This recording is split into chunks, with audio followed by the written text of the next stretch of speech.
Kaelyn's trying to take this B-roll of her coming out of the bathroom, and then she sees that I'm the reflection of what he's gonna do.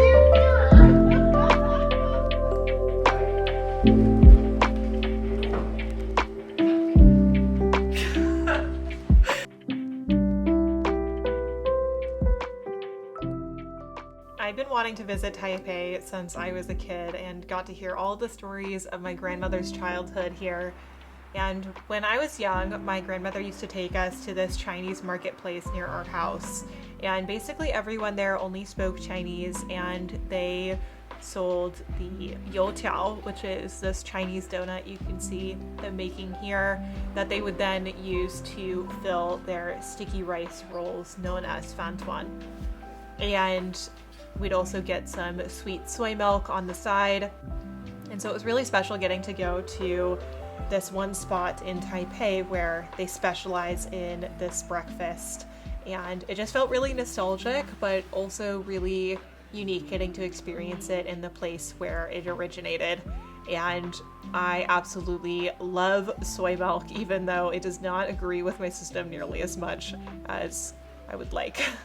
But the food was just so incredible, and we got some xiaolongbao, which is these soup dumplings, and it was just so much fun getting to have all this incredible food and share it with my grandmother. My favorite is the sweet fantuan, which has sweet peanut inside. It's just so delicious. Hello friends, and welcome to Taipei. I am here on a trip with my grandmother. This is where she grew up, and although things have obviously changed over the last couple of decades, we are here to see all of the things and eat all of the things that she grew up with, and I'm so excited to take you around. We got breakfast this morning, and now we are heading over to the National Museum in Taiwan, and you can see it right here behind me.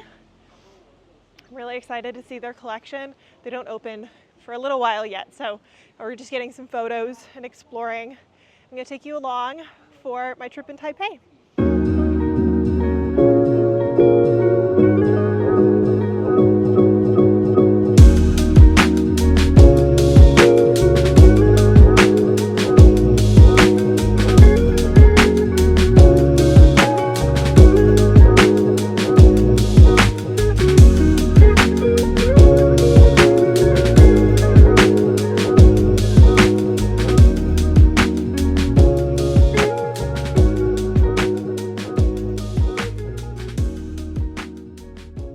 One of my memories of going to my great-grandparents' house was their calligraphy art prints that they had on the walls. There were these beautiful paintings, watercolors of mountains and other types of agricultural scenery alongside some beautiful calligraphy. And so seeing these art pieces in the museum just reminded me so much of them, even though they have been passed for a couple years now. And I just remember the way that their house smelled and the art that they had on the walls. And so it was just really special getting to walk around this museum, as well as to see this really beautiful casting of a horse that reminds me of a piece that my grandmother used to have at her house.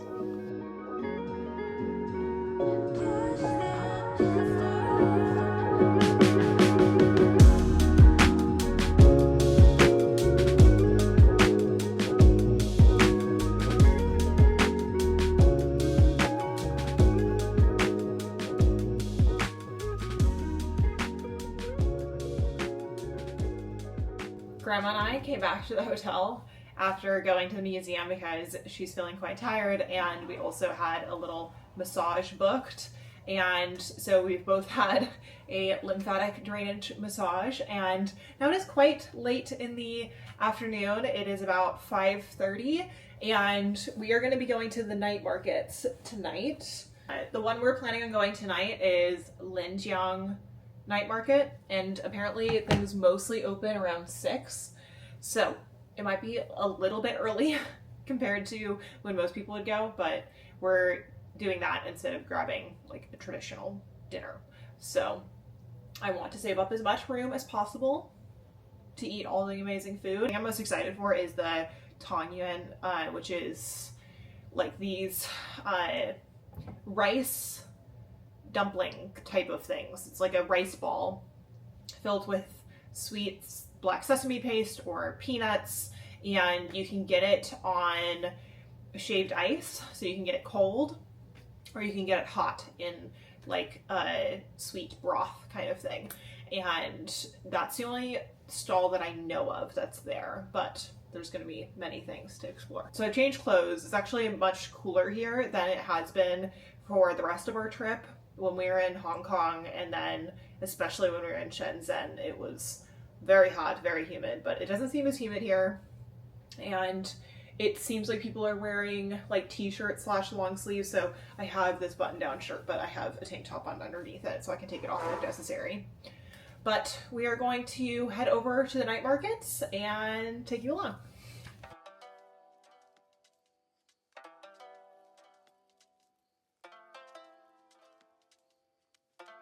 It's silly to say that some of the most memorable things about my trip were the things that I ate, but I think that experiencing culture through food is such a wonderful thing. And as somebody who grew up drinking boba since I was a kid, getting to actually have it in Taipei just felt particularly special. And getting to walk through and seeing all of the different stalls and lanterns and lights was just really special. It's something that I've thought about in terms of seeing it on social media and imagining what this trip would be like, but it was just really special getting to go. But I have to say, out of all of the things I ate during my trip, whether it was in Hong Kong, in Shenzhen, or in Taipei, the thing I'm going to remember most was this Tongyuan. My grandmother and I split a shaved ice, which is covered in this osmanthus honey syrup, as well as the glutinous rice balls filled with black sesame paste. And oh my goodness, was this an absolutely spiritual experience. I think you can kind of see it on my face, but let me tell you, I was having the time of my damn life eating this stuff. It was so good, and I was really sad when it was over. But we actually basically ate our dinner in reverse. We started with dessert with boba and this Tongyuan, and then we ended up going and getting some dumplings, which were incredibly delicious. And I highly recommend, if there is a night market that you can attend, whether that's in your own city or that's visiting Taipei, make more time to do it. We only ended up going to a night market one night during our trip, and I still think about it. I wish I could go back.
Good morning, friends. It is my last day in Taipei.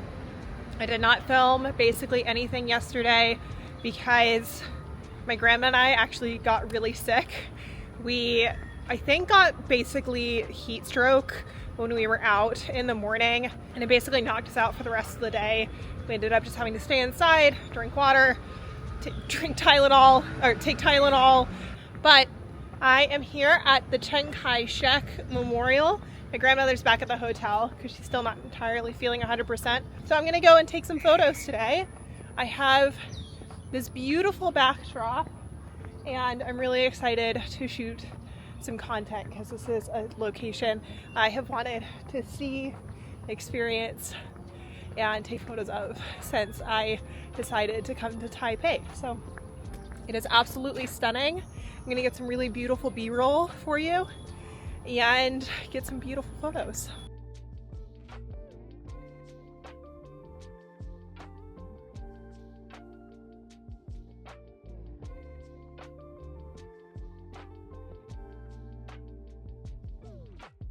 Also, just briefly, I wanted to talk a little bit about how it is that I shoot content on my own because I don't see enough creators talking about this and I figured that I would show you. So I usually create an album on Instagram or on Pinterest of inspiration shots. So that includes location, but it also includes certain poses and framing. So I have this folder on my phone for photos in Taipei.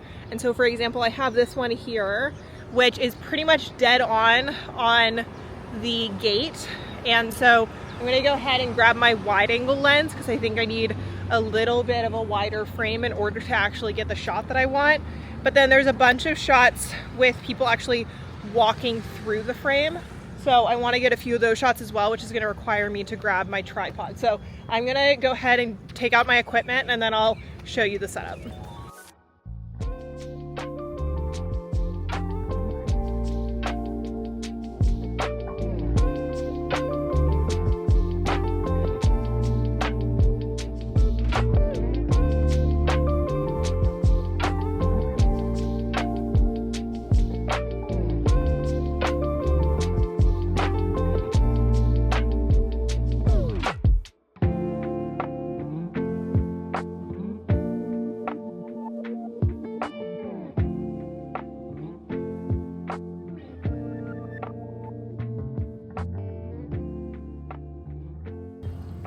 Okay, so the next thing that I'm going to do is go ahead and use the application Image Edge in order to connect to my camera as a wireless remote. Just going to make sure this is still on. Yep, still rolling. And now, as you can see, I can actually see myself in the camera. So I'm going to go ahead and take my photos. I know this is going to matter to only a few people, but going and getting solo photos is so liberating because it allows you to just be a little creative and try something new without feeling like you're taking up somebody's time or that you can't experiment. And so I always travel with my tripod so that way I can get my own shots. And I am really happy that I went out and did this, even though it was incredibly hot and I was not feeling so great while shooting all of these. But now I have these memories and I'm really glad that I just took a little bit of time to go out, explore on my own, and get some photos.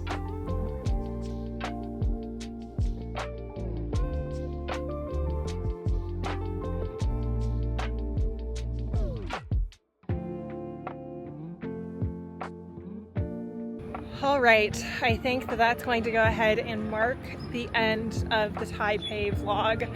I know that is not quite as chatty as my normal vlogs, and part of me wants to sit down and talk a little bit about my family and their ties to this place, but I'll be honest, I'm not feeling very well. So I'm gonna go ahead and end off the vlog here, but if you have any questions, then please leave them down below. I'm gonna try to link everywhere that we went. It's a little bit challenging in Asia, especially because I don't have the proper translations for everything, but thank you all so much for watching. I hope that you enjoyed my travel content, and now we get back to working on the dissertation and the lifestyle and productivity content that you're used to.